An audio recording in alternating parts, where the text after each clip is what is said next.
Subscribe now and press the bell icon. Never miss an update. Hello everyone and welcome to the session. So I welcome you all in the All India Speed Test discussion. क्योंकि यहाँ पे जो आप ST दे चुके होते हैं उसका analysis बहुत ज्यादा जरूरी है. कई बार हम एसटी देते हैं, उसके बाद हमारे मार्क्स जो आते हैं और उन मार्क्स से हम थोड़ा सा डिमोटिवेट भी हो जाते हैं. अगर अच्छे आते तो वेल एंड गुड, और हम डिमोटिवेशन की वजह से आगे नहीं बढ़ पाते हैं या उसका एनालिसिस नहीं करते. But analysis is very important. तो यहाँ पे हर हफ्ते हम आप सभी के लिए लेकर के आते हैं all India speed test discussion का सेशन, ताकि अगर किसी को भी किसी भी तरीके से किसी भी क्वेश्चन में डाउट हो तो वो यहां से जरूर क्लियर हो जाए. राइट, तो बढ़ते हैं अपने हम सबसे पहले क्वेश्चन की तरफ. आपने देखा होगा कि आपका सबसे पहला क्वेश्चन क्या था. इन दी फॉलोइंग क्वेश्चन आपको एक सेंटेंस दिया हुआ है. ठीक है, एक सेंटेंस दिया हुआ है that contains a highlighted word and 3 words have been given below. एक हाईलाइटेड वर्ड है, उससे रिलेटेड आपको 3 वर्ड्स दिए हुए हैं. ठीक है, आपको वो वर्ड चूज करने हैं जो इसके जस्ट एकदम एग्जैक्ट सेम मीनिंग हो, यानी सिमिलर मीनिंग हो, यानी कि कहीं ना कहीं आपको इसके सिनोनिमस वर्ड चूज करने हैं. चलिए पढ़ते हैं पहले सेंटेंस को. A ravishing dessert tray is preferred after every meal. है ना, एक ravishing dessert tray is preferred after every meal. ठीक है, यहां पे क्या की जाती है, वो प्रेफर की जाती है हर मील के बाद. ठीक है, and selections range from fruit inspired sweets to insulin overdrive chocolate concoctions. ठीक है, तो जब अगर आप यहां पे देखोगे तो आपके सामने वर्ड यूज हुआ है रैविशिंग, है ना, लेकिन कुछ और भी वर्ड्स हैं जिनकी मीनिंग आपको पता होना चाहिए, है ना, जिनकी मीनिंग आपको पता होना चाहिए. तो अगर हम देखें यहाँ पे तो एक वर्ड यूज हुआ है कॉन्कॉक्शन, है ना. कॉन्कॉक्शन का मतलब क्या होता है, खास करके प्लानिंग या योजनाओं के लिए हम यूज करते हैं, है ना. एक तरीके से अगर देखा जाए तो काढ़ा भी बोलते हैं. अगर इंग्लिश के बजाय अगर थोड़ा हिंदी में जाए तो concoction is use for something like that that is concocted, है ना, यानी कि वेरियस एलिमेंट्स, यानी कुछ चीजों को मिक्स करके जो चीजें बनती हैं उसके लिए बोलते हैं. तो जैसे यहाँ पे चॉकलेट कॉन्कॉक्शन की बात कर रहा है, तो रेविशिंग डेजर्ट, रेविशिंग मतलब कोई चीज जो बहुत ज्यादा डिलाइटफुल होती है, इंजॉयबल होती है, बहुत स्वीट डिश होती है, तो उसके लिए हम बोलते हैं रेविशिंग. तो डिलाइटफुल तो मैंने आपको पहले ही बता दिया. और हिडियस का मतलब क्या होता है, अगर हिडियस हम देखें तो हिडियस मतलब दैट इज एक्सट्रीमली अगली. किससे रिलेटेड होता है, जो चीज जो बहुत ज्यादा अगली हो, है ना, दैट इज नॉट ब्यूटीफुल, तो वो होता है हिडियस. ठीक, एंट्रेंसिक क्या होता है, एंट्रेंसिक का भी मतलब होता है रैविशिंग. तो ए और सी आंक अगर आप देखोगे तो ये इसके एकदम सिमिलर मीनिंग में है. तो आंसर भी हमारा क्या हो जाएगा, both A and C both are similar meaning to the highlighted word. Right, चलो next. In the laboratory only reactants and products can generally be obtained, yielding little information about the nature of a reaction pathway. देखो, yield का मतलब क्या होता है, something you generate, है ना, that generates, generate करना कोई चीज, है ना. तो जब आप जनरेट करने की बात करते हो, और यहाँ पे पहला ऑप्शन दिया है डिफाइन. डिफाइन मतलब किसी चीज को चैलेंज करना, जो कोई भी चीज बहुत ज्यादा चैलेंजिंग होती है उसे हम बोलते हैं. तो यील्डिंग मतलब कुछ ही इंफॉर्मेशन सिर्फ मिल पाती है, that yielding little information about the nature of a reaction pathway. तो यहाँ पे जनरेटिंग तो इसका बी हो गया. और बेस्टोइंग का भी मतलब क्या होता है, अगर हम बेस्टोइंग का मतलब भी देखें तो वो यील्डिंग से ही रिलेटेड होता है. अगर देखा जाए तो किससे रिलेटेड होता है, यील्डिंग से ही रिलेटेड होता है. क्योंकि बेस्टो का मतलब क्या होता है, बेस्टो मीन्स क्या होता है, एक तरीके से प्रदान करना, something, to give something to somebody, है ना, किसी को कोई चीज देना, टू गिव के ही सेंस में आता है. तो अकॉर्डिंगली बी और सी यहाँ पे आपका करेक्ट, इसका सिमिलर मीनिंग हो गया. तो मार्क करेंगे answer both B and C, that is option number 2. Next देखते हैं. In the following question a group of 5 words is given. इस क्वेश्चन में अब क्या दिया हुआ है, आपको 5 वर्ड्स दिए हुए हैं, है ना, जिसमें से 2 वर्ड्स क्या है, डिफरेंट है फ्रॉम अदर 3 वर्ड्स. जो 2 वर्ड्स दिए हुए हैं वो बाकी वर्ड से बाकी 3 वर्ड से अलग हैं. आपको करेक्ट ऑप्शन चूज करना है जिसमें वो इनिशियल्स हो, वो 2 वर्ड्स जो बाकी 3 से क्या है, अलग हैं. ठीक है, जो बाकी 3 से क्या है, एकदम अलग है. तो चलिए देखा जाता है कि भाई कौन से हैं ऐसे वर्ड्स. देखे तो कौन ऐसे, कहते हैं ना चोर आकर के बैठ गया हमारे वर्ड्स के बीच में. तो देखते हैं. कॉन्वाइवल, अगर हम देखें कॉन्वाइवल, कॉन्वाइवल का मतलब क्या होता है बताओ, किसी को पता है? कॉन्वाइवल मतलब होता है दैट इज आप एक तरीके से कहते हैं जो बहुत ही गुड मैनर्ड लोग होते हैं, अच्छे मैनर के लोग, है ना, उन्हें हम बोलते हैं कॉन्वाइवल। अगर हम बोले एफेबल, तो एफेबल क्या होता है बताइए? एफेबल का मतलब क्या होता है? एफेबल का मतलब भी वही होता है गुड मैनर, या आप कह सकते हो बहुत ज्यादा फ्रेंडली जो होते हैं।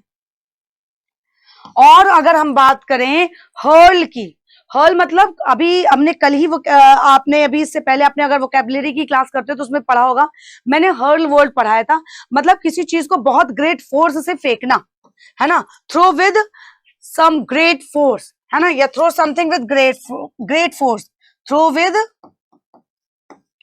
पूरे बल से किसी चीज को फेंक देना, तो throw with great force. Amiable क्या होता है? एमिएबल मतलब समथिंग फ्रेंडली, वो भी फ्रेंड, यहाँ पे फ्रेंडली की बात करेगा। और इम्पेल क्या होता है? इम्पेल का भी मतलब होता है थ्रू विद ग्रेट फोर्स। तो दो अलग वर्ड्स कौन से हो गए यहाँ पे? तीन, ए बी और डी। ए बी और डी एक जैसे हैं, तो दो अलग कौन से हुए? हर्ल और इम्पेल। तो हर्ल और इम्पेल क्या हो गए? वो अलग हो गए, तो हम आंसर मार्क कर देंगे कि सी और ई, ये बाकी तीनों से क्या है? एकदम अलग है। तो आंसर हमारा हो गया सी और ई। आई होप समझ में आ गया होगा करना क्या है। Question number 29। अब इसमें देखो कौन से दो वर्ड्स अलग अलग है एकदम। रेटिसेंट, पेटमिट, एलाइड, इंट्रोवर्टेड या ओमिट। देखो यहां पे अगर हम इंट्रोवर्ट की बात करें, इजी से चलते हैं। इंट्रोवर्ट का मतलब होता है कोई भी पर्सन जो अपने थॉट्स को रिवील नहीं करता है, अपनी फीलिंग्स को जल्दी से नहीं बताता है ना। यहां पे इंट्रोवर्ट का मतलब क्या हो गया? when a person who is not revealing, है ना, who is not revealing one's thoughts and feelings, अपनी फीलिंग्स को छुपा के रखना। ठीक, अगर हम ओमिट कर दे कोई चीज, ओमिट मतलब भूल जाना एक तरीके से, यानी कि एक्सक्लूड कर देना किसी चीज को, है ना, शामिल ही ना करना। ठीक, एलाइड का मतलब क्या होता है? एलाइड का मतलब भी ओमिट होता है, इसका सिनोनिम है, और पेटोमिट भी इसका क्या है? सिनोनिम है। ठीक है, तो ये तीनों एक दूसरे के क्या हो गए? सिनोनिम हो गए। अगर इंट्रोवर्ट के बाद हम रेटिसेंट देखें, तो रेटिसेंट का भी मतलब यही होता है the person who is not revealing, अपने थॉट्स वगैरह नहीं रिवील करता है। तो अकॉर्डिंगली आप देखेंगे तो ए और डी अलग हैं एकदम, तो मार्क भी आंसर हमारा क्या हो जाएगा? A and D. करेक्ट, समझ में आया? चलो नेक्स्ट देखो, डेटरेंट, डिटेन, इनकार्सरेट, डिसइंसेंटिव या इम्प्रिजन। इस यहां पे अब देखो क्या है। अगर हम डेटरेंट की बात करें, तो डेटरेंट का मतलब होता है काइंड ऑफ डिसकरेजमेंट, किसी को एकदम डीमोटिवेट कर देना, है ना, डेटरेंट कर देना, यानी कि डीमोटिवेट कर देना। और अगर किसी चीज को आपको डिटेन करके रखना है, डिटेन मतलब टू कीप, है ना, रिटेन करना एक तरीके से, है ना, टू कीप के सेंस में ये आ जाता है। जैसे किसी को जेल में अगर रखना हो, है ना, किसी को अगर इम्प्रीजन करना हो, तो इम्प्रीजन का मतलब ही होता है डिटेन करना। और इनकार्सरेट भी अगर हम देखें, तो इनकार्सरेट का मतलब भी यही होता है टू पुट और कीप, है ना, to put in prison, jail में रखना, कैदी बना के। और डिसइंसेंटिव और ये डेटरेंट क्या होता है? किसी को डीमोटिवेट करना, डिस्करेजमेंट करना किसी का। तो ए और डी आप देखोगे बाकी तीन से अलग है, तो जब बाकी तीन से ये अलग हो गए तो इसका आंसर क्या हो जाएगा? ए और डी हो जाएगा। तो आंसर मार्क कर देंगे ऑप्शन नंबर 4। क्लियर? चलो नेक्स्ट टाइप ऑफ क्वेश्चन में जाते हैं। In the following question 3 statements, 3 statements दिए हैं, consisting of 2 sentences are given, जिसमें दो सेंटेंसेस दिए हुए हैं। आपको वो स्टेटमेंट चूज करने हैं जिसमें both the statements can be meaningfully combined by using the given word in the question. मतलब वो दोनों वो आपको वो सेंटेंसेस चूज करने हैं जिसमें से जो दिया गया वर्ड है वो 2 सेंटेंसेस को कंबाइन करके सिंगल सेंटेंस बना दे। चलो भाई, बिल्कुल किया जाएगा। अब यहां पे क्या लिखा है? For instance. देखो पहले तो इसका मीनिंग जानना बहुत ज्यादा जरूरी है कि फॉर इंस्टेंस का मतलब क्या होता है।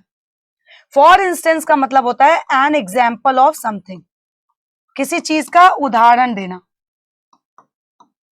जब आप किसी चीज का उदाहरण देते हैं तो वो होता है फॉर इंस्टेंस। ठीक, अब जैसे यहां पे क्या लिखा है? The accused is allowed to borrow something, it is termed as an entirely normal gesture. ठीक है, तो यहां पे अगर आप देखोगे अक्यूज जो है उसको ये परमिशन दे दी गई कि तुम कुछ बोरो कर सकते हो। तो इसको टर्म क्या दिया गया, एक नॉर्मल गेस्चर का टर्म दे दिया गया। तो यहाँ पे कोई एग्जाम्पल तो दे नहीं रहे, कोई उदाहरण तो दे नहीं रहे, तो यानी ये इसमें करेक्ट नहीं है ये। There is an extra demand at home and abroad for goods, मतलब एक एक्स्ट्रा डिमांड किसी चीज की चल रही है घर में और अब्रॉड में सामान के लिए। Manufacturing cheaper and better goods will add to employment, अगर आप चीपर और बेटर गुड्स बनाते हैं, अच्छे गुड्स बनाते हैं, वो एम्प्लॉयमेंट में ऐड हो जाएगा। तो ये एग्जाम्पल कहीं से लग नहीं रहा कि इसका एग्जाम्पल दे रहे हैं, उसी में एड ऑन करके बात बोल रहे हैं, तो यहाँ पे भी फॉर इंस्टेंस नहीं सही बैठ रहा है। You can not rely on her any at any cost, she arrived an hour late for an important meeting yesterday, मतलब तुम उस पर डिपेंड नहीं हो सकते किसी भी तरीके से, किसी भी कीमत पर तुम उस पर डिपेंड नहीं हो सकते। अभी कल ही की बात ले लो कि कल ही वो मीटिंग में, इतनी इंपॉर्टेंट मीटिंग थी, वो कल लेट आई थी, तो एक फॉर इंस्टेंस दे दिया कि for instance she arrived and are late for an important meeting yesterday, तो सी में ये आपका करेक्टली यूज हो सकता है, तो मार्क करेंगे ओनली सी जिसमें सेंटेंस करेक्टली यूज हो रहा है। ठीक है, चलो नेक्स्ट, हाउएवर। नाउ हाउएवर की अगर हम बात करें तो हाउएवर देखा जाए एक ऐसा कनेक्टर है जो एक एडवर्ब की तरह भी यूज होता है। किसकी तरह यूज होता है, एक एडवर्ब की तरह यूज होता है। और इसका मतलब क्या होता है, इसका मतलब क्या होता है, हाउएवर एक कंट्रास्ट स्टेटमेंट को शो करता है ना, कंट्रास्ट स्टेटमेंट की बात करता है, जहां पे कंट्रास्ट हो, जैसे बट यूज करता है ना, कंट्रास्ट करता है, या हम बोल सकते हैं एक कॉन्ट्राडिक्ट करता है जो चीज पहले कही गई है। जैसे मान लो मैंने बोला कि आपको इस तरीके से आप इसको तो पढ़ते रहिए, लेकिन आपको उसके साथ ही साथ अपनी भी प्रैक्टिस करनी है, तो मैंने फर्स्ट स्टेटमेंट का एक कॉन्ट्राडिक्ट भी रख दिया कि ये तो करो लेकिन ये भी तुमको करना है, तो एक कॉन्ट्राडिक्ट स्टेटमेंट हो गई। तो यहाँ पे अगर आप देखोगे तो कहां पे कौन से सेंटेंस में करेक्टली यूज हुआ है, people have strongly demanded an ID not prioritising the address, लोगों को अपनी एक आईडी की स्ट्रांगली डिमांड है, ना कि जिसमें प्रायोरिटी दी हो कि एड्रेस हो। The request has been met with indifference, ये रिक्वेस्ट क्यों की गई, क्योंकि कुछ चीजें क्या है, कुछ इनडिफरेंसेस हैं, तो यहाँ पे कॉन्ट्रास्ट स्टेटमेंट लग रहा है ना, बिल्कुल भैया, आईडी भी चाहिए और ये रिक्वेस्ट क्यों की गई है उसका रीजन भी बता दिया। Initially the show got a mild response from the audience, अगर देखा जाए इनिशियली तो शो को एक अच्छा खासा मतलब माइल्ड रिस्पॉन्स मिला है, ज्यादा अच्छा नहीं, फ्रॉम द ऑडियंस यानी bold response. The auditorium echoed with thunderous applause at the conclusion, लेकिन माइल्ड रिस्पॉन्स था, कोई एकदम बहुत अच्छा रिस्पॉन्स नहीं था, दैट वाज माइल्ड, लेकिन जब लास्ट तक आते आते कंक्लूजन ये रहा कि ऑडिटोरियम पूरा चीख, थंडरस अपलॉज मिला, बहुत ज्यादा प्रशंसा मिली, बहुत ज्यादा प्रेज मिला, तो कॉन्ट्राडिक्टरी हो गया, तो यहाँ पे भी यूज हो सकता है। प्लेसिंग द प्रोडक्ट इन अ नीच can be a tough choice, किसी नीच मतलब एक तरीके से आप इसको कह सकते हैं कि कैसे यूज कर सकते हैं। अगर हम नीच की बात करें, नीच लोग हिंदी में बोल देते हैं, लेकिन नीच को उसको मत बोलना, अगर इसको बोले तो निच भी बोलते हैं, है ना, कुछ लोग नाइके पता नहीं क्या क्या प्रोनाउंस करते हैं, but it is pronounce to be pronounce as niche. Can be a tough choice, यानी कि एक काइंड ऑफ जॉब या पोजीशन होता है, एक टफ चॉइस हो सकती है, specially if the board wants the entire market, अगर बोर्ड को पूरी मार्केट चाहिए तो। It can limit wastage of productive resources, however क्योंकि इसकी वजह से क्या हो सकता है, वेस्ट, जो प्रोडक्टिव रिसोर्सेज है उनका वेस्ट को भी लिमिट करेगा, मतलब वेस्टेज नहीं हो सकता। तो कॉन्ट्राडिक्टरी तो ये तीनों में यूज हो सकता है, तो मार्क कर देंगे सीधा सीधा ऑल एबीसी, क्योंकि भैया तीनों में करेक्टली एकदम यूज हो रहा है, यस और नो। चलो नेक्स्ट देखो, मोर ओवर, देखो मोर जैसे ही हमारे सामने आता है ना, मोर का मतलब होता है समथिंग एडिशन, कोई चीज ऐड करने की बात कर रहे हैं, और मोर ओवर भी आपका एक एडवर्ब है और एक कनेक्टर की तरह काम करता है। जैसे हम बोल सकते हैं एक फर्दर कोई चीज, एड ऑन के सेंस में हम इसको यूज करते हैं। अब इसको देखते हैं कौन कौन से सेंटेंसेस में करेक्टली यूज हो सकता है, ठीक है। मर्डर, पेटी थेफ्ट एंड टैक्स इवेजन, मतलब अगर कत्ल किया हो, थोड़ी बहुत चोरी वगैरह की गई हो, है ना, या टैक्स इवेजन हो, ये सभी क्या हैं, क्राइम्स हैं, बिल्कुल हैं। All have different motives and consequences, सभी का अपना अलग अलग मोटिव है, सभी के अपने अलग अलग कॉन्सिक्वेंसेस हैं यानी रिजल्ट्स हैं, ठीक। तो अगर आप यहाँ पे देखोगे तो अब फर्दर ये एड ऑन एक इन्फॉर्मेशन ही तो दे रहे कि भाई ये तीनों ही क्राइम्स हैं, और अगर देखा जाए तो सबके अपने अपने मोटिव हैं, सबके अपने अपने कॉन्सिक्वेंसेस हैं, रिजल्ट्स हैं, तो यहाँ पे यूज हो सकता है। The valleys were densely populated, जो वैलीज थी एकदम थिक, मतलब फॉरेस्ट से भरी हुई थी, डेंसली पॉपुलेटेड थी। They were distinct from that of the towns, लेकिन वो सब टाउन से क्या थी, एकदम अलग थी, तो यहाँ पे भी क्या यूज हो सकता है? बिल्कुल यूज हो सकता है। she has invested a vast amount of time and energy in creating her novel। मतलब उसने अपना बहुत ज्यादा पैसा और समय और एनर्जी समय और एनर्जी दोनों बहुत ज्यादा दिया है, इन्वेस्ट किया है अपनी नॉवेल को क्रिएट करने में। She is very hard working and driven. तो यहाँ पे अगर हम देखें तो वो क्या है? बहुत ज्यादा हार्ड वर्किंग और ड्रिवन है। तो फर्दर यहाँ पे एड ऑन जैसा तो कुछ नहीं, उसकी क्वालिटी बता रहे हैं, है ना। अब उसने अपना इतना ज्यादा टाइम दिया है तो वो क्या है? बहुत ज्यादा and very hard working and driven, है ना। तो यहाँ पे इस तरीके से कुछ एड ऑन नहीं आ रहा है, तो देखेंगे तो सिर्फ ए और बी में करेक्टली फिट हो सकता है। नेक्स्ट 34 से 39 अब आपका आ गया है आरसी के questions. Now this is very important. ये पैसेज बिना पढ़े नहीं हो सकता, इसमें आपको पैसेज पढ़ना पड़ेगा। तो हम लोग क्या करेंगे, इसका सिर्फ जिस्ट लेंगे कि क्या कहा गया है पैसेज में। फुल पैसेज रीड करने के बजाय हम उसको जिस्ट लेंगे। तो I will just read the lines and tell you about it is by skimming the passage. Right, passage है, been at the hospital for a couple of days and now that you are fit you crave home food and comfort. बहुत दिनों तक अगर hospital में जैसे रहते हैं, है ना, जैसे किसी वजह से अगर आपको हॉस्पिटल में रहना पड़ा, तो फिर उसके बाद एक ऐसा लगने लगता है कि भैया अब हम फिट हैं, हमको डिस्चार्ज कर दो, अब हमें घर के खाने की याद आ रही है और हमें कंफर्ट जोन चाहिए, नहीं तो वही हॉस्पिटल बेड और ये वो। तो doctor comes on a round and declares. Doctor क्या आते हैं, डॉक्टर क्या करते हैं? राउंड में आते हैं, चेकअप करते हैं और डिक्लेयर कर देते हैं कि आप भैया फिट हैं, आप डिस्चार्ज हो सकते हैं। तो आप क्या करते हैं? अपने बैग को पैक करते हैं, thinking you will be able to walk to the hospital the very next minute. और ये सोचते हैं कि भैया अब हम अगले ही मिनट अब अपने घर पहुंच जाएंगे हॉस्पिटल से। But the hospital staff tells you to have patience and that's what you lose every single minute as you see your family running around to get the bills cleared। जैसे ही वहां का staff आपको बताता है कि भैया थोड़ा सा धैर्य रखो, अभी आप उसी समय अपना एक जो आपा होता है वो कहीं ना कहीं खो देते हैं, जो जाने की जल्दी होती है, क्योंकि आपके फैमिली वाले कहीं ना कहीं बिल क्लियरिंग सारी होगी तभी तो आपको जाने को देंगे। ऑथर ये एक तरीके की स्टोरी बता रहा है। So it's now evening and you are still stuck because your health insurance claim has not been cleared.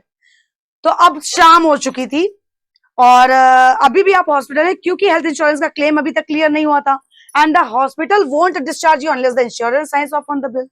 Hospital वाले आपको तब तक डिस्चार्ज नहीं करेंगे भैया जब तक सारी बिल्स क्लियर नहीं हो जाते, इंश्योरेंस साइन नहीं कर देता। सो यहाँ पे अगर बोला गया कि this is not an aberration, अगर हम देखें तो एबरेशन यहाँ पे वर्ड यूज किया गया। एबरेशन हमने आपको वोकैबुलरी में बताया था, एक फैक्ट है, ये एक कोई बहुत बड़ी बात नहीं है ना, जहां पे आप टिपिकल बिहेव कर रहे हो कि ये अनएक्सपेक्टेड है ना। तो एक ये ऐसा फैक्ट होता है जहां पे आप अनटिपिकल बिहेव करो, है ना, कोई तथ्य नहीं है ना, जो अस्वीकार हो सकता हो। बट कॉमन एक्सपीरियंस, एक ये जनरल एक्सपीरियंस है अमंग द इंश्योर्ड पेशेंट, जितने भी इंश्योर्ड पेशेंट्स होते हैं who make cashless claims, insurance claims in India are generally delayed. तो मतलब ये जो हेल्थ इंश्योरेंस से रिलेटेड अब आपको समझ में आ गया कि ये जो इंश्योरेंस क्लेमर होते हैं, हेल्थ इंश्योरेंस के जो क्लेमर्स होते हैं, मतलब कि उनका विदाउट कैशलेस क्लेम हो जाए, है ना, उनको कैश ना देना पड़े, तो ये इंडिया में बता रहे हैं कि सबसे ज्यादा डिलेड प्रोसेस है, as there is no single point where claims can be verified. और कोई भी एक सिंगल पॉइंट नहीं होता कि जब तक एक क्लेम वेरीफाई ना हो।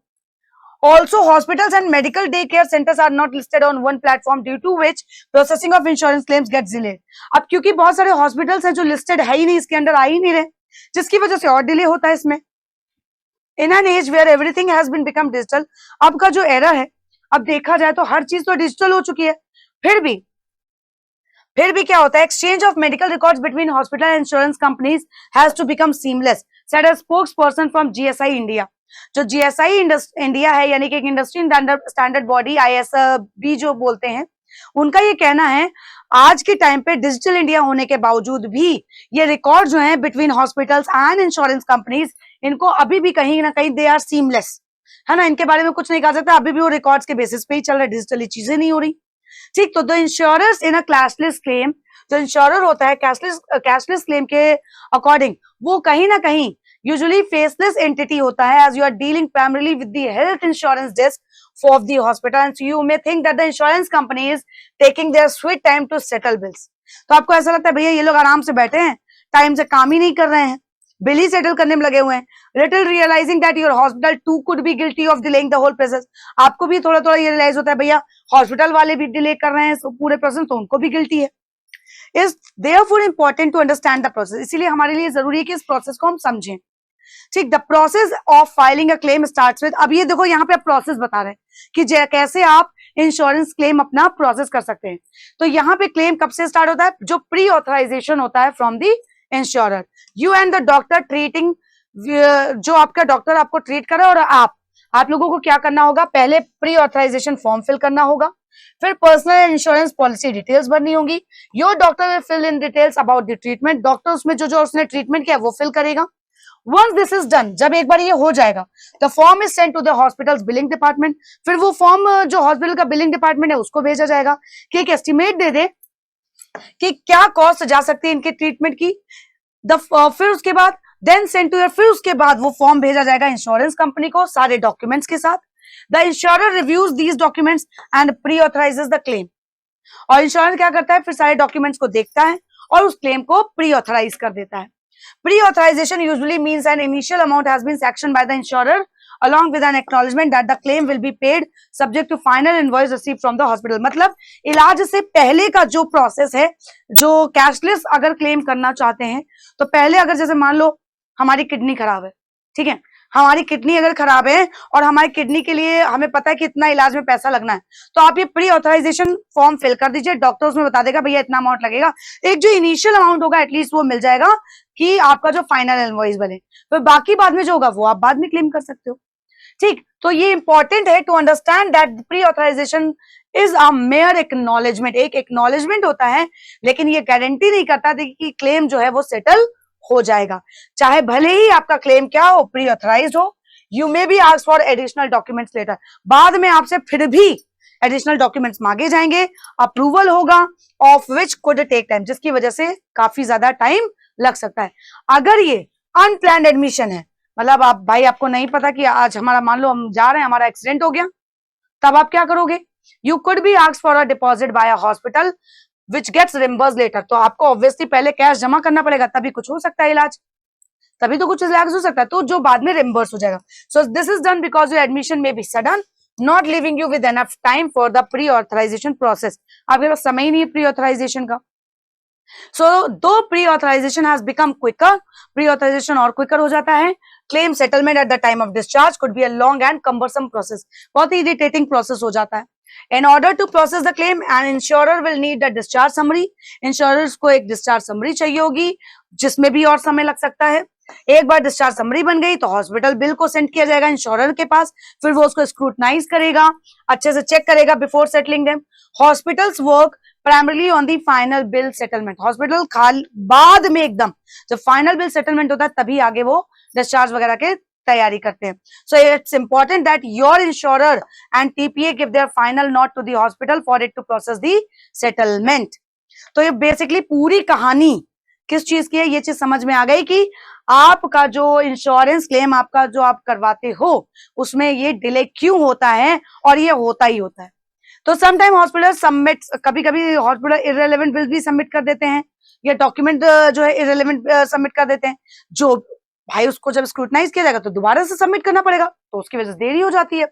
It's important to know your claim settlement process will largely depend on the administrative efficiency of the hospital और इंश्योरर और हॉस्पिटल वाले अगर ठीक से सारी चीजें एक बार में ही भेज दे तो ये जो और चीजों में डिले हो रहा है उसमें वो बच जाएंगे। एट योर एंड, अपने एंड से आप क्या करो, आप चेक कर सकते हो कि डॉक्टर से प्रोबेबल डेट ऑफ डिस्चार्ज क्या है, या आप समय के लिए भी बात कर सकते हो। Inform the insurance help desk and ask them to prepare the relevant documents, insurance help desk से उससे आप बात कर लो ताकि रेलेवेंट डॉक्यूमेंट्स ऑलरेडी वो बना लें, so that they can be send to the insurer, और वो तुरंत इंश्योरर तक भेज दे और उनको बोले कि भैया डिस्चार्ज अब कर दो। कीप कॉलिंग द इंश्योरर और the third party administrator to check the status, बुलाते रहो इंश्योरर को और थर्ड पार्टी एडमिनिस्ट्रेटर को, भैया स्टेटस चेक करते रहो, ताकि बाद में बिलिंग और ये सब चेक करने में, स्क्रूटनी करने में उनमें दिक्कत ना हो। Even in the best of hospitals, अगर बेस्ट ऑफ बेस्ट हॉस्पिटल्स की भी बात करें, wait time spanning 7-8 hours for claims, 7 से 8 घंटे अप्रूवल में लग जाते हैं, वो कॉमन हो गया है. सो प्रोएक्टिव अप्रोच एक होना चाहिए, will make sure you are able to get your policy to pay for your hospitalisation quicker and easily to large extent. तो ये तो समझ में आ गया, पैसेज बहुत ईजी है. अब आते हैं क्वेश्चन में. यहाँ पे क्वेश्चन नंबर 24 पूछा गया, which of the following points has or have not been derive from the passage. इनमें से कौन सा ऐसा पॉइंट है जो पैसेज से नहीं लिया गया है. तो जब आप देखेंगे, it is the utmost truth that one must definitely inquire about the process of getting the insurance. बिल्कुल सही बात है. One won't be able to get rid of the hospital unless the bills are signed by the insurers. बिल्कुल सही. At the time when one is about to leave the hospital, claim settlement could be a lengthy and unwidely process. बिल्कुल सही. In the digital era, the process of exchange of information between the hospital and insurance companies must be smooth. Obviously smooth होनी चाहिए, जो कि बहुत लंबी होती है ना. तो अगर हम देखें तो यहाँ पे कोई भी ऐसा पॉइंट नहीं है जो डिराइव ना किया गया हो, सभी डिराइव किए गए. तो आंसर हमारा क्या हो जाएगा? Option number 5. ठीक है, आंसर हमारा यहाँ पे क्या हो जाएगा? Option number 5. 5 will be the correct answer. यहाँ पे आंसर हमारा होगा ऑप्शन 5. आप यहाँ पे देखो 35 में, on the basis of your reading, आपने जो पढ़ा उसमें आप रीजंस बताइए जो हेल्ड अप इंश्योरेंस क्लेम है, उसके क्या रीजंस हैं. Due to the inconsequential information, जो इनसफिशिएंट इंफॉर्मेशन होती है रिगार्डिंग द बेसिक रिक्वायरमेंट्स, उसके बारे में बात कर रहे हैं. या फिर owing to the absence of basic prerequisites, या because of the sudden collapse of the policy, या due to the dearth of ground sun which they can be authenticated. जो authentication होता है ना, वही प्रोसेस लंबा होता है. तो अकॉर्डिंगली देखा जाए तो सिर्फ डी के बारे में ही बात हो रही है, जो सबसे बड़ा रीजन है. तो मार्क करेंगे ओनली डी. फिर नेक्स्ट है, which of the following questions have not been answered in the passage. Passage में किसका आंसर नहीं दिया गया? पहला क्वेश्चन क्या है? What is the weightage of the amount submitted. कितना अमाउंट सबमिट करना होगा of the process getting admitted. एक ये तो मेंशन किया गया है, आंसर किया गया इसका passage. Do more documents need to be submitted later. Exactly, बाद में भी जमा करना पड़ता है, चाहे जितना प्री ऑथराइजेशन कर लो. How has the process to get authorised beforehand become rapid. ये कैसे जल्दी हो सकता है प्री ऑथराइजेशन प्रोसेस? क्या इसका जवाब मिला है आपको? आंसर नहीं मिला. तो इसी का आंसर नहीं मिला है, क्योंकि इसका भी आंसर मिला है from where does the procedure to file a claim begin. इसका भी आंसर मिला हुआ है. राइट, तो इसके अकॉर्डिंग आपने देखा ये एकदम करेक्ट आंसर हो गया. चलिए next, with reference to the passage the patients are oblivious to which of the following facts. जो पेशेंट्स है किस बारे में उनको क्लैरिटी है? जो फॉलोइंग फैक्ट्स हैं या फेसेट्स हैं. The fact that the documents दो सबमिटेड बिफोर हैंड, जो पहले से ही सबमिटेड किए गए हैं, कुड बी आज अगेन, दोबारा से पूछे जा सकते हैं. बताओ, दोबारा से पूछे जा सकते हैं, कैसा हो सकता है? फिर यहां पे बोला गया the implicitness of how exactly one could get one claims. एक जो इम्प्लिसिटी है, क्लैरिटी ही नहीं है. The tiresome and too long process of getting the claim, ये भी बोला गया है. लेकिन जो पेशेंट्स के बारे में है, दे आर ऑब्लिवियस. अगर पैसेज के रेफरेंस में देखें तो किस चीज को लेकर के, कौन से ऐसे पेशेंट्स हैं जो ऑब्लिवियस हैं. अगर हम ऑब्लिवियस की बात करें तो मैंने कहा ना, जो रियलाइज नहीं करते हैं, दे आर नॉट रियलाइजिंग और not noticing to which of the following facts. तो ये तो आप कहते हैं ना, इसके बारे में सोच ही नहीं पाते कि भैया ये बाद में, तो बाद में डिले ही ना हो. The more reason for the delay in reimbursement is due to the hospitals. फिर reason of the tardiness in the entire process of getting the claim could be due to hospitals too. वो लोग यही चाहते हैं कि notice ही नहीं करते कि भैया हॉस्पिटल्स की भी इसमें डिलेइंग प्रोसेस में कहीं ना कहीं एक हाथ है. तो option number 5 is the correct answer.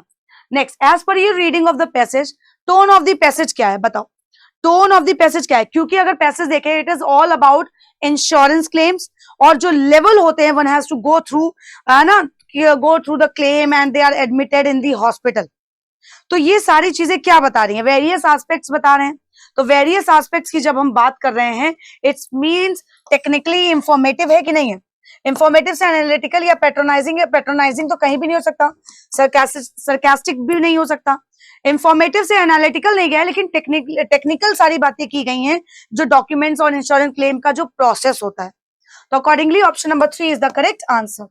Question number 39, with reference to the passage, why do the hospitals demand an amount only to repay it later. Later, बाद में पे करने के लिए क्यों ये डिमांड करते हैं बताइए? अगर हम बोलें तो ये क्यों डिमांड करते हैं? In order to have a pre deposit in case of an emergency. Emergency के केस में तो प्री डिपॉजिट भैया होता ही होता है। Due to an unanticipated admission, obviously आपको पता ही नहीं आपका एक्सीडेंट हो जाएगा और आपको प्री ऑथराइजेशन प्रोसेस करना पड़ेगा, तो एक ये हो गया। So as to recoup the prospective expenses, भैया एक्सपेंसेस की कोई बात ही नहीं है। Owing to the absence of pre authorisation process, ये तो साफ साफ लिखा हुआ है, तो सिर्फ बी और डी है। जो देखा जाए कि हॉस्पिटल जो है they demand an amount only to repay it later, तो B and D is the correct answer. I hope passage बहुत इजी था और बहुत अच्छे से हो गया। Now you have to pick out the most effective pair of words from the given options, जिसमें से आप ये ब्लैंक्स को अच्छे से फिल कर सको। तो यहाँ पे कॉलम में वर्ड्स दिए हैं, कौन से इफेक्टिव वर्ड्स होंगे जो दोनों ब्लैंक में आ सकते हैं? लिखा हुआ है an Indian being named in the time 100 next, an expansion of the time 100 list of the most influential persons, सबसे ज्यादा influential persons जो है in the world is an occasion for sports fans, especially those of athletes। जो athletes होते हैं ना उनके बारे में बात कर रहे हैं। तो यहाँ पे अगर हम कॉलम ए देखें तो इसके लिए है, कॉलम बी इसके लिए है। तो यहाँ पे क्या ऑप्शन है जो करेक्टली फिट हो सकता है? अगर हम कुरियर देखें तो कुरियर क्या होता है? एक पर्सन एम्प्लॉय किया जाता है कि गाइड करे, है ना, या असिस्ट करे फॉर ग्रुप ऑफ टूरिस्ट, तो वो होता है कोरियर, ठीक, उसे हम बोलते हैं कोरियर। देन स्प्रिंटर क्या होता है?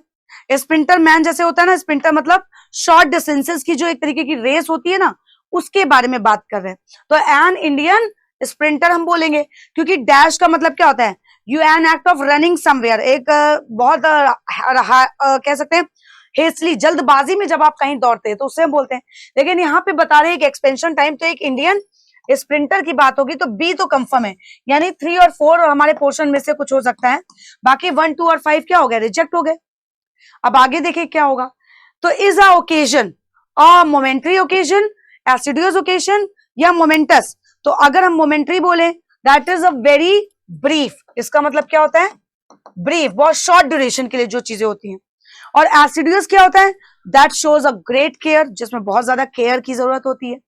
और मोमेंटस क्या होता है? मोमेंटस एक ग्रेट इंपॉर्टेंस की बात करता है, तो इज अ मोमेंटस ओकेजन होगा, क्योंकि अगर मोमेंटस का फॉर्म देखें तो मोमेंटस क्या है? एक एडजेक्टिव है, और मोमेंट्री क्या है? एक नाउन है।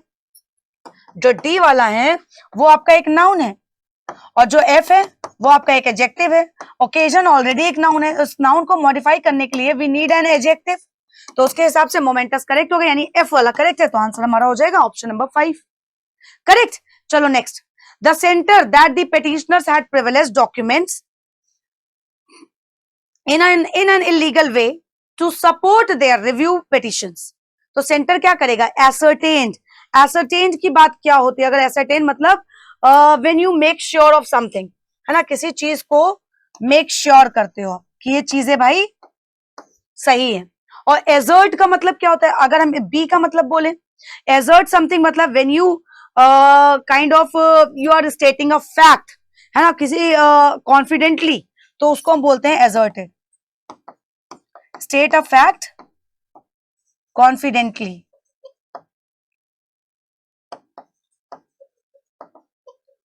और अगर कंटेंट की बात करें, अगर हम कंटेंट की बात करते हैं दैट इज स्ट्रगल करना टू सरमाउंट या डिफिकल्टी, है ना, एक तरीके से डिफिकल्टी की बात करते हैं। तो यहाँ पे किसकी बात कर रहे हैं कि centre ascertain that, centre ascertain कर रहा है या एसर्टेड कर रहा है कि जो पिटिशनर से दे हैड प्रिविलेज्ड डॉक्यूमेंट्स। तो यहाँ पे अगर आप देखोगे तो आपका जो करेक्ट आंसर होगा वो बी आपका करेक्टली आ सकता है। अगेन आपका ए या सी नहीं आया, फिर उसके बाद ई या एफ होगा। That the petitioners had aided मतलब हेल्प करना। और अगर प्रोक्योर की बात करें तो प्रोक्योर का मतलब क्या होता है? When you obtain something. और अटेन का मतलब क्या होता है? अगर आप अटेन का मतलब देते तो आप you are succeed in achieving something.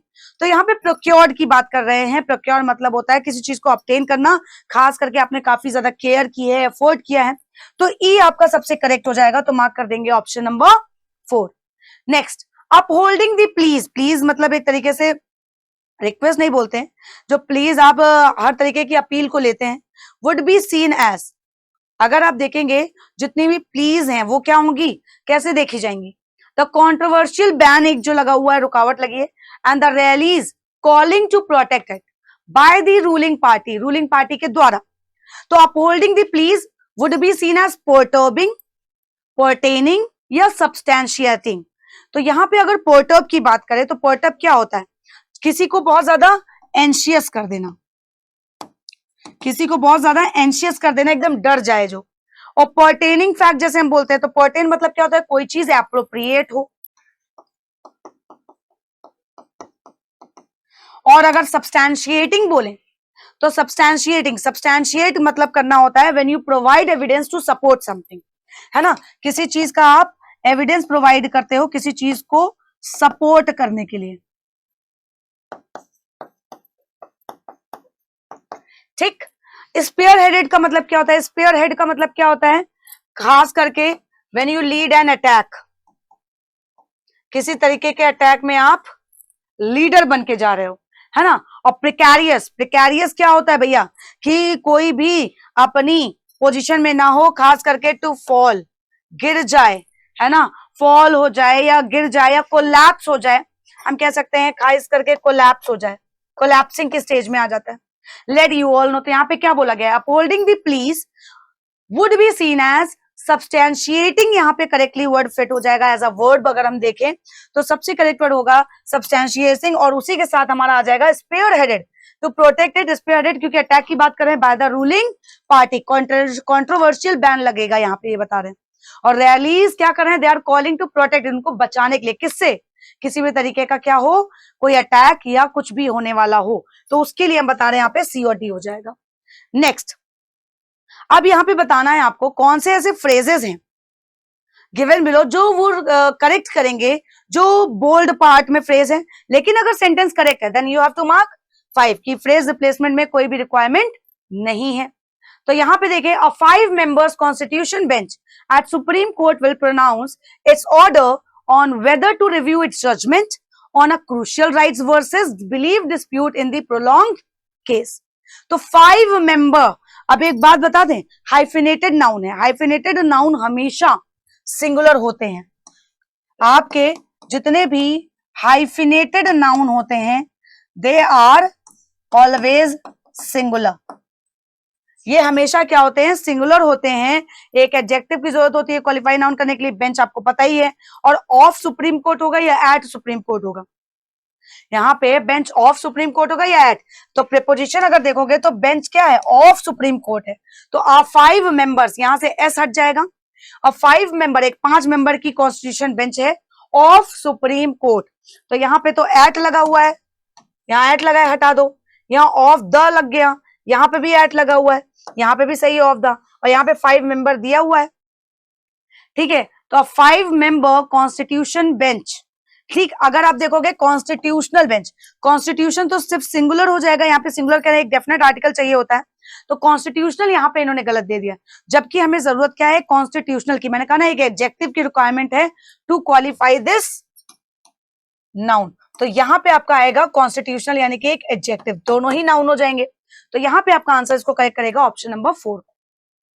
Next, while the retail inflation, जो retail inflation है, is as measured by the consumer price index, that is CPI, that touched a high, the wholesale price inflation measured by the wholesale price index is at the verge of entering the negative territory. verge मतलब एकदम end जो होता है ना, as, उसके लिए हम बात करते हैं। तो अकॉर्डिंगली आप देखेंगे किस पे, is at the verge of entering the negative territory. तो ऐसा लगता है कि यहाँ पे सारे फ्रेजेस, सारे प्रीपोजिशन एकदम करेक्टली यूज हुए हैं, तो मार्क कर देंगे अपना आंसर, नो करेक्शन रिक्वायर्ड, यहाँ पे करेक्शन की रिक्वायरमेंट है ही नहीं, ठीक है। चलो next, the government amended the anti money laundering rules to allow people from use Aadhaar or for identification. अगर एक बात बताओ, फ्रॉम लगा है, फ्रॉम लगा है यानी कि प्रपोजिशन है, तो क्या ये आईएनजी फॉर्म को यूज नहीं करेगा, फ्रॉम यूजिंग नहीं यूज करेगा, तो यानी कुछ तो गड़बड़ है, कहते नहीं है कुछ तो गड़बड़ है। तो यहाँ पे किस चीज की जरूरत है, एक्शन ऑलरेडी क्या है, कंप्लीट हो चुका है। अमेंडेड मतलब क्या होता है, एक्शन ऑलरेडी कंप्लीट हो चुका है। और ये जो एंटी मनी लॉन्ड्रिंग है, ये क्या है, ये कंपाउंड नाउन हो गया आपका, ठीक है, ये आपका एक कंपाउंड नाउन हो गया। ठीक है, rules to allow people to use Aadhaar, यहां पे हमें एक इन्फिनेटिव की जरूरत है, टू इन्फिनेटिव की जरूरत है, तो यहाँ पे टू होगा और टू के साथ V1 ही लगता है, तो यूज आपका V1 हो गया, तो ये फ्रॉम या मैंने कहा था पहले गलत है, तो टू यहाँ पे हो जाएगा, तो इसको कौन करेक्ट करेगा, amended the anti money laundering rules to allow people to use Aadhaar, क्योंकि अगर फ्रॉम लगा है तो यूजिंग हो जाएगा, तो फ्रॉम वाले तो वैसे ही गलत हो जाएंगे, और यहाँ इन्होंने अमेंड कर दिया है क्योंकि एक्शन तो ऑलरेडी डन है, तो अमेंड कैसे हो सकता है, तो आपका यहाँ पे फर्स्ट रॉन्ग हो जाएगा। ठीक, नेक्स्ट टाइप ऑफ क्वेश्चन, जो सेंटेंस दिए गए हैं आपको करेक्ट सेंटेंस चूज करना है जिसमें एरर है, और अगर सेंटेंसेस इनकरेक्ट हैं तो आपका मार्क करना होगा if all the sentences are correct, incorrect, देखो देखो गलत हो गया, देखो यहाँ पे क्या है, out of the given sentences आपको वो सेंटेंस चूज करना है विच इज ग्रामेटिकली करेक्ट, जो ग्रामेटिकली करेक्ट हो, लेकिन अगर सभी सेंटेंस इनकरेक्ट हैं तो आप मार्क करेंगे 5। अब आपको यहाँ पे इनकरेक्ट नहीं चूज करना, करेक्ट चूज करना, चलिए देखते हैं। Economists advocate auctions to determine a market price at a spectrum to reflect its value to the buyer on that time. अब यहाँ पे सेंटेंस एक ही है, किसी ना किसी में कुछ ना कुछ एरर दी हुई है, तो यहाँ पे अगर आप देखोगे इकोनॉमिस्ट है, ठीक, एडवोकेट ये आपका प्लूरल है, तो ये भी आपका प्लूरल ही होगा, चलो बिल्कुल सही, जो कि यहाँ पे एडवोकेट दिया है तो इसको हटा दो पहले ही, ठीक। Auctions to determine a market price at spectrum, एक मार्केट प्राइस आपको डिटरमाइन करना है when you use to when आप किसी चीज का यूज करते हैं, यूज ऑफ समथिंग, तो एट लोकेशन के लिए यूज होता है, तो यहाँ पे रॉन्ग हो जाएगा, फॉर इज करेक्ट, ठीक, तो यहाँ पे भी फॉर दिया हुआ है, ठीक है, और यहाँ पे भी करेक्ट इतना जा रहा है, चलो अभी इनमें देखते हैं, तो ये तो गलत हो गया, हटाओ, अब तो 3 और 4 में चेक करते हैं, तो यहाँ पे क्या हो जाएगा, to determine a market price for spectrum, किसके लिए होगा, for spectrum to reflect their value. जब भैया एक बात बताओ, इकोनॉमिस्ट जो हैं ऑक्शन को एडवोकेट कर रहे हैं एक मार्केट प्राइस को डिटरमाइन करने के लिए for spectrum to reflect their value या इट्स वैल्यू, इनको तो सिंगुलर ही काउंट किया जाएगा ना, मार्केट प्राइस कर रहे हैं ना, इकोनॉमिस्ट जितने भी हैं एक साथ काम कर रहे हैं फॉर अ सिंगल टास्क, तो जब सिंगल टास्क होता है, ग्रुप की बात हो रही है, तो यूनानिमस में चला जाएगा, यानी कि सिंगुलर आपका प्लूरल नाउन यूज होगा, तो यहाँ पे आपको इसको करेक्ट करेगा इट्स वैल्यू, ना कि देयर वैल्यू, तो ये भी रॉन्ग हो जाएगा, तो समझ में आया, तो आपका करेक्ट सेंटेंस कौन सा है, ऑप्शन नंबर 4। नेक्स्ट 47, यहां पे क्या होगा बताइए, अगर देखें तो such a pleasant day and evening, है ना, such a pleasant day and evening should have ended with a restful night and happy dreams, but it didn't.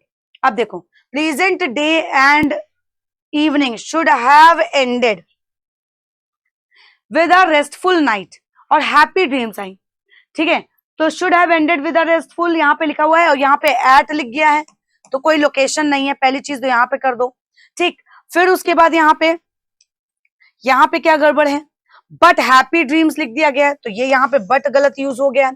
अब बात करते हैं 4 गलत हो गया, 3rd गलत हो गया, 1st और 2nd की, कि इतना बढ़िया प्लीजेंट डे और हैप्पी इवनिंग है, that should have ended with a restful night and happy dreams, but it doesn't कैसे हो जाएगा, बट इट डिडंट मतलब ये ऐसा काम नहीं किया, ठीक, तो अकॉर्डिंगली देखेंगे तो आपका फर्स्ट जो है वो एकदम करेक्ट है। नेक्स्ट, इसमें क्या इनकरेक्ट है, देखो क्या क्या लिखा है, कौन, एक सेंटेंस पढ़ लो, एरर सब में ढूंढ लेना। The consensus between, consensus kind of agreement, economist is that the central bank is liking. अब एक बात बताओ, कॉन्सेंसस बिटवीन कितने लोगों के लिए यूज होता है, फॉर 2 पीपल, यही से एरर ढूंढ लो, और यहाँ पे इकोनॉमिस्ट से बोल रहे हैं, बहुत सारे इकोनॉमिस्ट हैं, तो 2 लोग होते हैं तो बिटवीन यूज करते हैं, अदरवाइज अमंग, हटाओ इसको, यहाँ अमंग है, यहाँ बिटवीन है, इसको भी हटाओ, और यहाँ अमंग है, is that the central bank is liking to do a balance। अब इस liking क्या होगा, अब liking की, जबकि यहाँ पे जो एक पॉसिबिलिटी है एक्शन की, उसके लिए ing फॉर्म तो यूज नहीं करेंगे, वो तो कॉन्टिन्यूअस मोशन को शो करता है, तो यहां से liking आपका हट जाएगा, यहां से आपका ये तो अच्छा कट चुका है, यहाँ पे likely लिखा है, यहाँ पे भी likely लिखा है, अच्छा मैंने ऊपर पढ़ा, तो इज likely होना चाहिए था, जो कि यहाँ पे करेक्ट दिया, is likely to do a balancing act among checking inflation and pushing growth। And लगा है और ये एक और ये दो चीजें अगर बात करी है तो अमंग अब यहां पे रॉन्ग हो जाएगा। दो लोगों के लिए हम क्या यूज करते हैं, बिटवीन। यहां बिटवीन आना चाहिए था, तो क्या यहां पे बिटवीन आया, between checking inflation and pushing growth, बिल्कुल सही। तो फोर्थ ही आंसर हो गया, आगे पढ़ने की जरूरत ही नहीं क्योंकि फर्स्ट एंड थर्ड हम पहले ही एलिमिनेट कर चुके हैं। 49 देखो, यहां पे क्या एरर है, at the heart of wireless communications is radio frequency spectrum which allows a colossal number of Indian who benefit from affordable telephone and internet access. अब देखो क्या लिखा है, at the heart of wireless communications is radio frequency, क्या है वो, radio frequency spectrum है, ठीक है कोई दिक्कत नहीं, विच allows a colossal number of Indians. जब कोलोसल मतलब लार्ज, तो जब लार्ज नंबर ऑफ है, ऑफ लगा है तो प्लूरल नाउन नहीं आएगा, प्लूरल नाउन नहीं आएगा। यहां पे इंडियन लिखा है, इंडियंस नहीं है, इसको हटा दो, ठीक। तो यहां पे भी इंडियंस है। At the heart of wireless communications is radio frequency spectrum, ठीक, विच अलाउज, और कोलोसल नहीं लिखा है, यहाँ पे आर्टिकल मिसिंग है तो ये भी हट गया, ठीक है। यहाँ पे अलाउ लिखा, अब यहाँ पे अलाउ कर दिया खाली, जबकि विच अलाउज है, सिंगुलर अभी बात चल रही है तो अलाउज ही तो होगा, सिंगुलर वर्ब होनी चाहिए, सिंगुलर वर्ब होनी चाहिए, तो उसके अकॉर्डिंग ये हो गया। हु बेनिफिट, अब यहाँ पे टू बेनिफिट कर दिया गया है, तो यहाँ पे टू बेनिफिट हो गया कि नहीं हो गया, और यहाँ पे हु बेनिफिट, हु हम किसके लिए यूज करते हैं, पर्सन के लिए, रिलेटिव प्रोनाउन, ठीक है। तो यहाँ पे अगर हम देखें तो यहाँ पे टू करेक्ट है, टू बेनिफिट फ्रॉम, किस चीज के लिए बेनिफिट करना है उसके लिए हम यहाँ पे क्या यूज कर रहे हैं, टू यूज कर रहे हैं, ठीक है। तो यहाँ पे अकॉर्डिंगली देखेंगे तो थर्ड वाला आपका एरर फ्री है। Now moving further with the last question, although there was cultural opposition, है ना, although there was cultural opposition in India to Burlock's methods and seeds of famine was so bad by 1965 that the government stepped at and urged the project forward। थोड़ा गड़बड़ है यहाँ पे, देखो इस पहली बात तो क्या, although there was cultural opposition in India to Burlock's methods, correct, no issue, and seeds of famine was said so bad। अब एक नेगेटिव बात आ गई, कॉन्ट्रास्टिंग बात आ गई, तो कॉन्ट्रास्टिंग के लिए कभी भी हम एंड का यूज नहीं करते, जबकि होना चाहिए था yet the famine was so bad by 1965, है ना। अब यहाँ पे अगर हम देखें तो फर्स्ट लाइन तो एकदम करेक्ट है, यहाँ पे येट यूज हुआ है, तो जब येट यूज होगा तो seeds the famine and seeds the, यहाँ पे भी एंड यूज हुआ है तो ये दोनों हटा दो, यहाँ पे भी येट यूज हुआ है, was so bad by 1965 that the government stepped in and urge the project forward, ठीक है। so bad at 1965 यहाँ पे लिखा है, at तो लोकेशन के लिए यूज करते हैं ना, तो ये भी हट गया, तो बचा आपका ऑप्शन नंबर 4 जो एकदम करेक्ट है according to the grammatical rules. So इसी तरीके से आप लोग सारी एसटीज करते रहिए और प्रैक्टिस अपनी जारी रखिए, इस जिन में हम प्रैक्टिस कर रहे हैं, और फिर मिलेंगे हम नेक्स्ट वीक इसी एसटी सोल्यूशन के साथ, एसटी नंबर 38 के साथ। Thank you and have a great day ahead. Subscribe now and press the bell icon. Never miss an update.